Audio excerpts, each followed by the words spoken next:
कैसा हो अगर मैं आपसे कहूंगा कि सिर्फ 2 मिनट लगेंगे और आप जिसको चाहते हो रिलेशनशिप में या अपनी लाइफ में एज अ स्पाउस, उसका नेचर आपको पता चल जाएगा। यस, ज्योतिष में एक ऐसी टेक्निक है जिससे आपकी आत्मा क्या चाहती है कि मैं किसके साथ रिलेशनशिप में आऊं या कैसा मेरा स्पाउस होना चाहिए, उसका पूरा नेचर आपको पता चल जाता है। और आप में से जो लोग रिलेशनशिप में है या जो लोग शादीशुदा हैं वो बहुत रिलेट भी करेंगे। जो सिंगल हैं उनको कुछ टिप्स मिल जाएगी कि किस तरह का इंसान उनको अपने लिए ढूंढना है। तो आज के इस पूरे वीडियो में थोड़े से मैथ्स है, थोड़ी सी कैलकुलेशन है, लेकिन बहुत ज्यादा फन आप एक्सपीरियंस करोगे।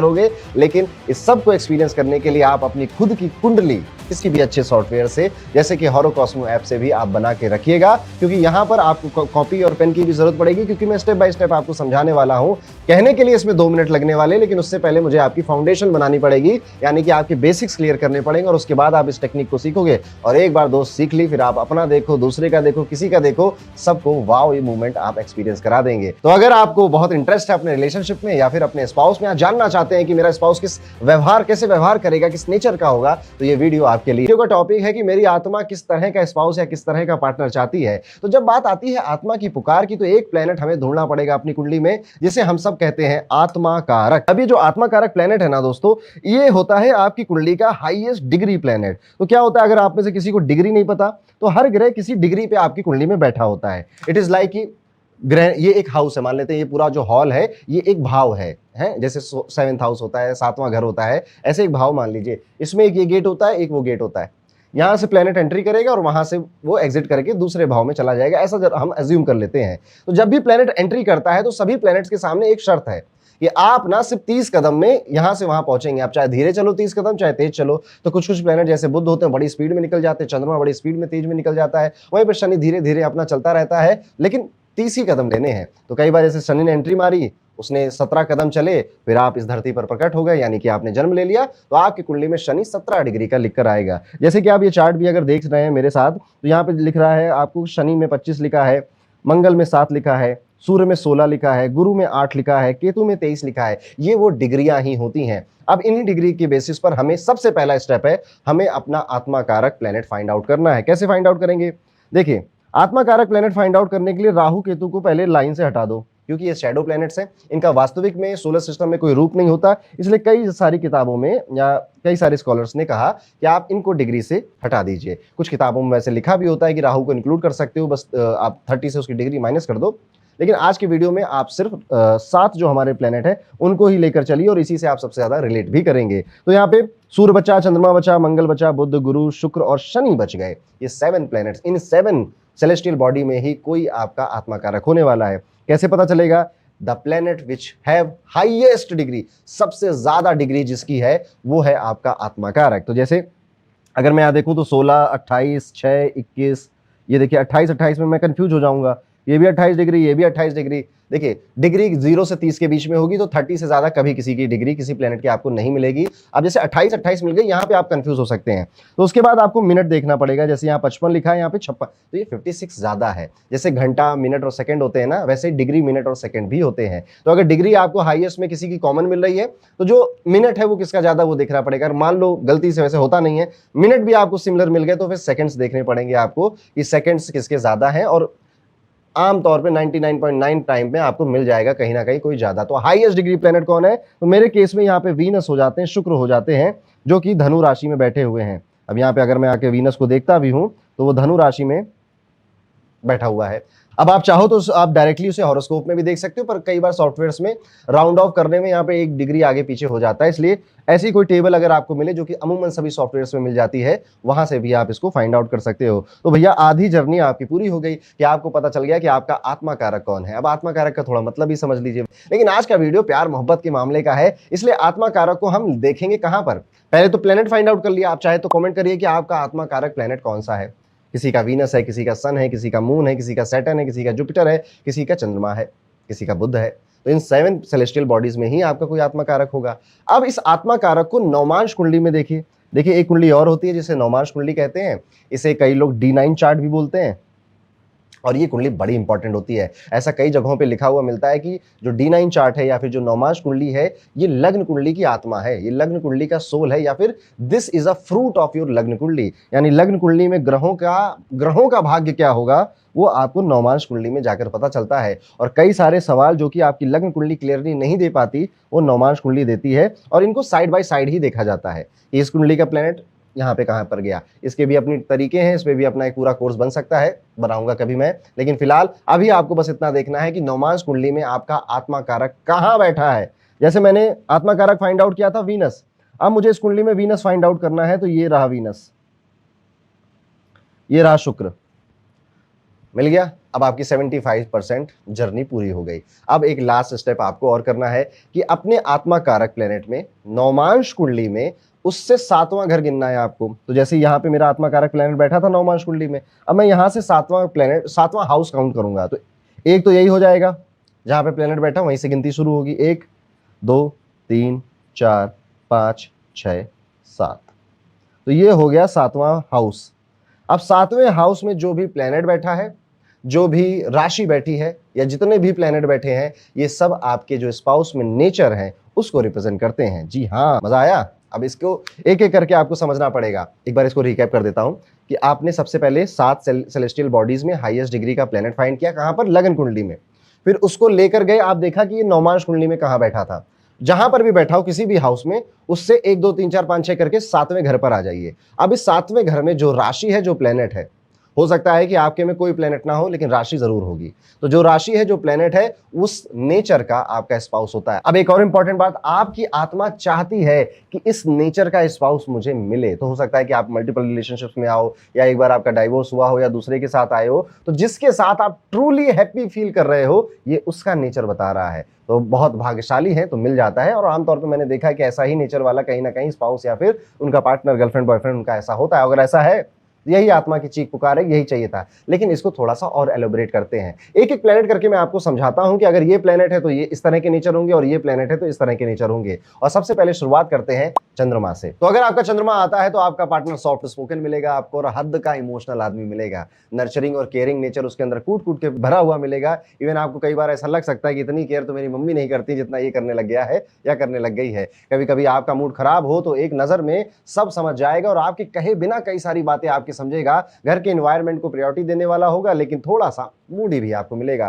सेंसिटिव इतना है कि थोड़ी थोड़ी आपने आवाज ऊंची कर दी या थोड़ा ऐसे कर दिया तो नाराज भी हो जाएगा, मुंह भी फुला लेगा। लेकिन उतनी ही जल्दी जब आप प्यार से बात करोगे तो आपसे मान भी जाएगा। इनका साथ आपको हमेशा पीस महसूस कराएगा। इनका साथ हमेशा आपको लगेगा कि दुनिया अभी थोड़ी जिंदगी अभी और खूबसूरत है, थोड़ी और जी लेता हूं। इनके साथ बस थोड़ी स्टेबिलिटी आने में थोड़ा पेशेंस रखेगा। यानी कि जब रिलेशनशिप शुरू होगा तो उसके 1 2 साल तक आप थोड़ा सा कहोगे कि यार इतना मूडी, इतना इमोशनल, इतना सेंसिटिव। लेकिन जब धीरे धीरे धीरे आप इनके साथ रहोगे, इनको समझोगे, तो आप इनसे बहुत प्रेम करने लग जाओगे। तो चंद्रमा आना आपके नवमांश में आत्मा कारक से 7th हाउस में एक अच्छी ब्लेसिंग होती है। आपको बहुत अच्छा स्पाउस का नेचर मिलता है, जो कि आपके लिए पूरे जीवन समर्पित रहने का व्यवहार रहता है। अब अगर चंद्रमा आए या फिर 4 नंबर की राशि आ जाए, कर्क राशि भी आ जाए, और कोई प्लेनेट नहीं बैठा था, तो भी आप मेरी बातों से रिलेट करेंगे। चलिए अब अपने दूसरे प्लेनेट पे चलते हैं, जिसका नाम है मंगल। अगर आपके आत्मा कारक से नवमांश कुंडली में 7th हाउस पर मार्स आ रहा है, तो आपको एक एक्शन ओरिएंटेड पार्टनर की तलाश है, या आपकी आत्मा है कि यार एक ऐसा पार्टनर मिले जो थोड़ा पैशनेट हो, थोड़ा एनर्जेटिक हो, थोड़ा, अगर फीमेल्स हैं तो वो मस्कुलिन पार्टनर की तरफ अट्रैक्ट होंगी कि बॉडी वॉडी अच्छी है, थोड़े से तंदुरुस्त दिखाई देता है, एंड एनर्जी। यस, इनको लेजी या लुल्ल पुल्ल आदमी नहीं चलेगा। दे वांट कि उनका पार्टनर एनर्जेटिक रहे, कई सारे काम करे, और आलसी बिल्कुल भी ना हो। और ऐसा ही पार्टनर आप अट्रैक्ट भी करते हो। और यहीं पे आपका जो स्पाउस है या जो आपका पार्टनर है, वो काफी डायरेक्ट बोलने वाला भी होता है। जो उसको पसंद नहीं आएगा, जो फील कर रहा होगा, एकदम सीधा सपाट, जैसे मंगल का नेचर है, एकदम स्ट्रेट फॉरवर्ड नेचर वाला होगा। और प्रोटेक्शन के मामले में वो कुछ भी करेगा, पर आपको जरूर प्रोटेक्ट रखेगा। प्रोटेक्शन का हाई सेंस होता है इन लोगों के अंदर, और किसी ने कुछ कह दिया आपको तो सबसे पहले यही खड़े होंगे आपके लिए लड़ने के लिए। लेकिन हाँ, थोड़े से इंपल्सिव भी हैं, थोड़े से एग्रेसिव भी हैं, और गुस्सा भी थोड़ा सा तेज है। लड़ाई भी उतनी जल्दी कर लेते हैं जितनी जल्दी इनको प्यार आता है। इनका प्यार पॉजिटिव नेचर वाला थोड़ा सा होता है। तुम मेरी हो टाइप के लोग नहीं होते। ये मंगल है तो इस तरह का व्यक्ति आपको मिलने वाला है, या इस तरह की आपकी आत्मा की पुकार है कि मुझे ऐसा ही कोई चाहिए जो मेरे लिए पॉजिटिव हो, मेरे लिए प्रोटेक्टिव हो, एक्शन ओरिएंटेड हो। इंपल्सिव और थोड़ा गुस्से वाला होगा तो चलो बैलेंस कर लिया जाएगा थोड़ा धीरे धीरे उससे बात करके। अब अगर आपको मंगल की राशि ही मिल रही है, सिर्फ मान लीजिए मंगल नहीं है, लेकिन 1 नंबर की राशि थी 7th हाउस पर, तो यहां पर आप तब भी मेरी बात से रिलेट करेंगे। अगर 8 नंबर की राशि है तो थोड़ा सा मिस्टीरियस होगा पार्टनर, या फिर उसका जो पास्ट रहा है उसमें उसने कई सारे कर्म कांड किए हैं जो कि शायद उसने बताए होंगे आपको या नहीं भी बताए होंगे। बट वो अपनी बहुत सारी बातें एकदम से रिवील नहीं करता, कुछ कुछ बातें सीक्रेटिव लगता है। और आपको भी कई बार रिलेशनशिप में रहकर या मैरिज में रहकर ऐसा फील होगा कि यार ये पता नहीं क्यों ऐसा कर रहा है, इतना वियर्ड एक्ट करने लगता है कभी कभी, आम दिनों तो नॉर्मल ही रहता है। तो इस तरह से अगर वृश्चिक राशि वहां पर मिल जाएगी। अब आगे बढ़ते हैं, मान लीजिए बुध मिल जाता है आपको नवमांश में आत्मा कारक से 7th हाउस पे, तो बहुत अच्छा, ये बहुत अच्छा पार्टनर दिलवाता है, क्योंकि अब आपका पार्टनर इंटेलिजेंट है, स्मार्ट है, अपने काम को जानता है, खुद का बिजनेस भी करना चाहता है या खुद इंडिपेंडेंट होना चाहता है, साथ साथ बहुत नॉटी है या बहुत विटी नेचर भी रखता है। बुध वाले पार्टनर स्मार्ट और टॉकेटिव बोलने वाले होते हैं, और यहाँ पर ये इनको हंसना, खेलना, कूदना, मजाक करना, एक दूसरे को रोस्ट करना, एक दूसरे की टांगे खींचना, ये बहुत पसंद होता है। इनके साथ लगभग हर एक पल ऐसा लगता है कि यार हम इंजॉय कर रहे हैं, मजे कर रहे हैं। ये कभी आपको बोर नहीं होने देगा, कुछ भी करेगा आपके चेहरे पे स्माइल ले आएगा, हंसी ले आएगा, लेकिन जब भी आपको किसी लॉजिकल डिस्कशन की या लॉजिकल सोल्यूशन की जरूरत पड़ेगी तो ये वहां पर भी मौजूद रहेगा। ये लोग ज्यादा जिंदगी बोरिंग नहीं होने देते, क्योंकि इनके अंदर ह्यूमर, आइडियाज, क्रिएटिविटी, कम्युनिकेशन, ये सब भर भर के इनको कुदरत ने दिया होता है, जिस वजह से आप इनके साथ कितना लंबा भी रहो, कितने लंबे टाइम भी आप इनके साथ गुजार दो, आपका वो प्रैंक करना, रोस्ट करना, हंसना, खेलना, जैसे भाई बहन नहीं होते जो बचपन में झगड़ा करते मैगी के लिए, आइसक्रीम के लिए, तूने मेरी आइसक्रीम खा ली,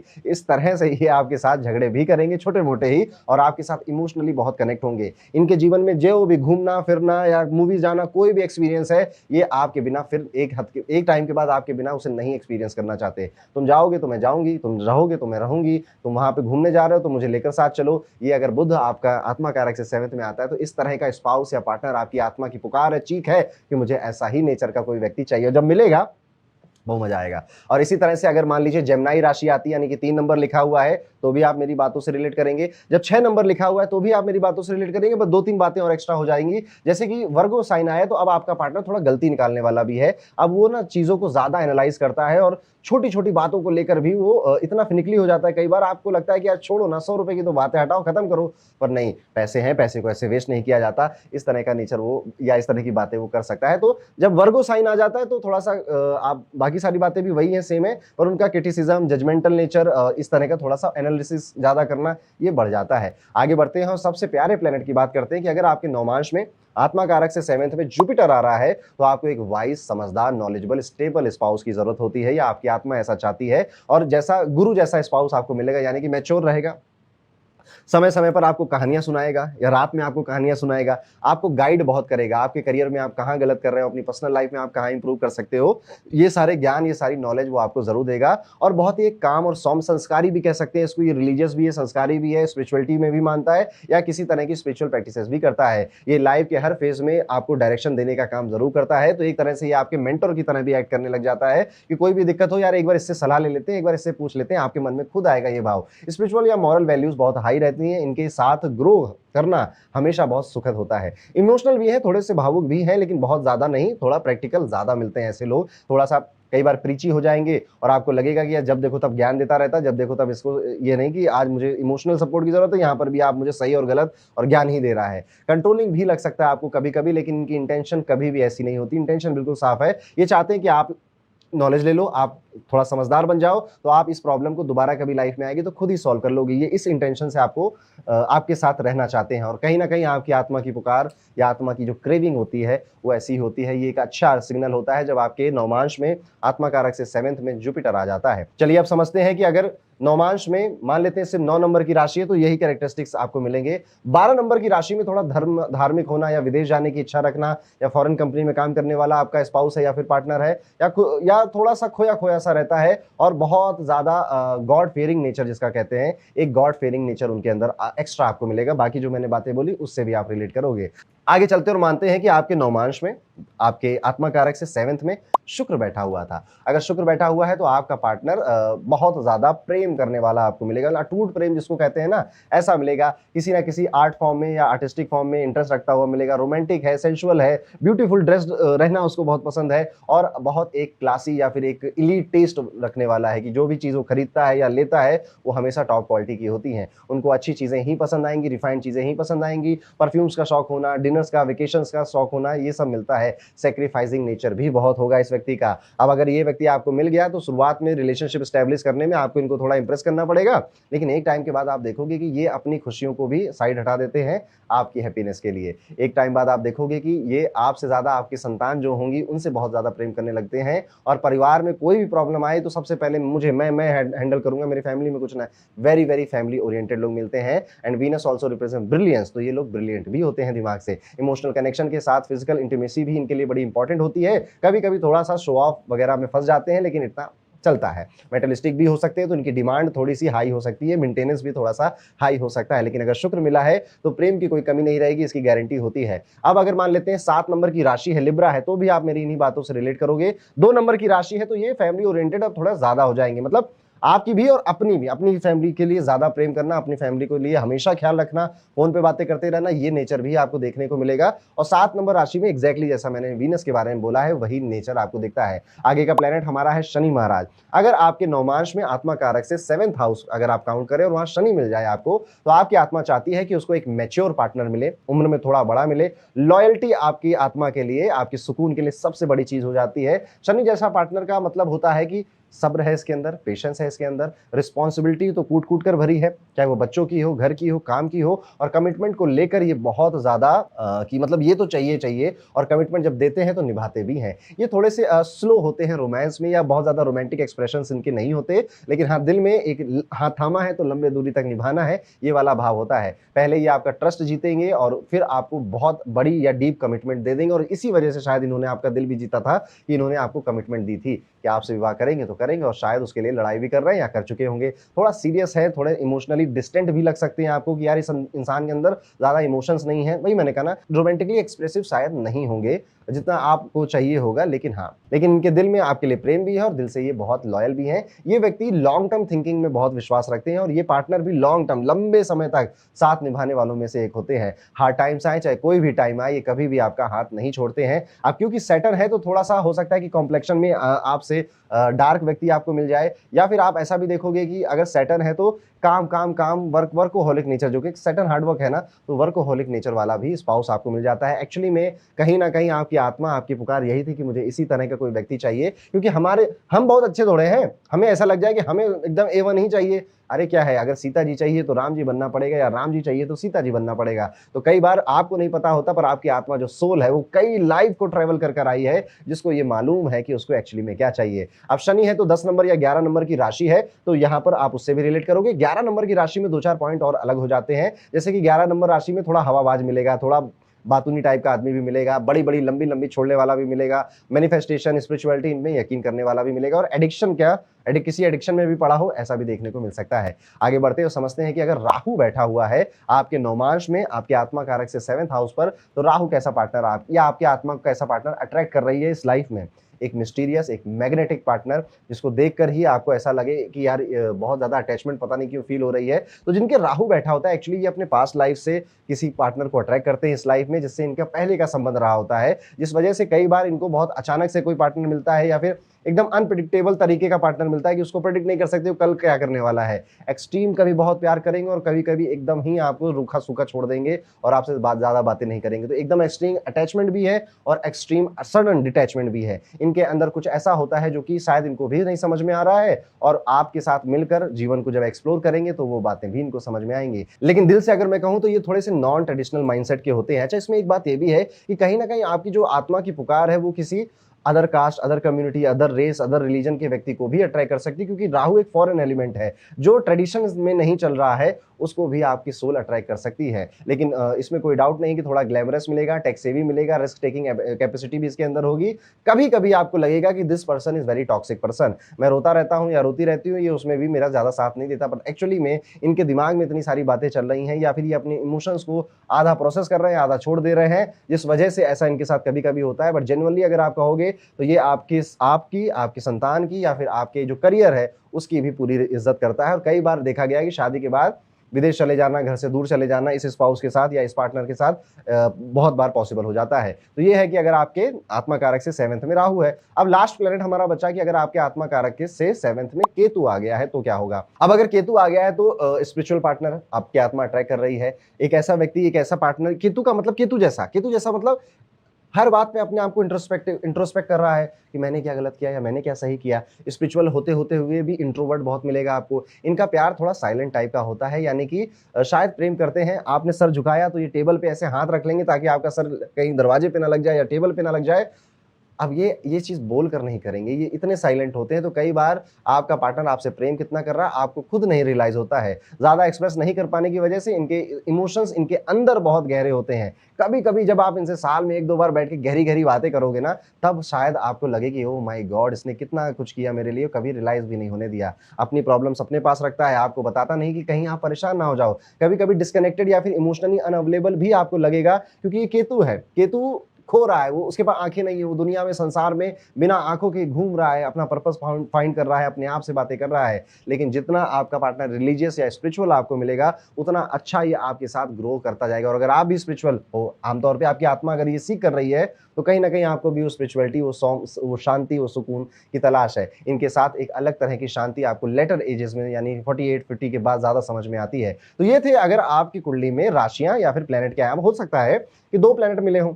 आपके आत्मा कारक से अगर हम 7th हाउस काउंट करें, तो उसमें 2 प्लैनेट बैठे थे, मरकुरी भी बैठा था, वीनस भी बैठा था। तो आप क्या करिए, इन दोनों के नेचर को उठाइए और जोड़ दीजिए, तो आपको अपने स्पाउस या अपने पार्टनर में दोनों क्वालिटियां ही समझ में आएंगी। 3 है तो 3 कर दीजिए। मान लीजिए मरकुरी बैठा था पर सैटर्न उसको नवमांश कुंडली में, याद रखना, दृष्टि डाल रहा था, तो सैटर्न के भी कुछ कुछ इफेक्ट्स आ जाएंगे। अब ये आपकी प्रैक्टिस है, अपनी कुंडली में, अपने घर वालों की कुंडली में जरूर अप्लाई करिए और मुझे कमेंट में बताइए कि कितना मजा आया, आहा मूवमेंट आया या नहीं आया, मुझे जरूर कमेंट में बताइएगा। मैं आपसे मिलूंगा अगले वीडियो में, तब तक के लिए राधे राधे।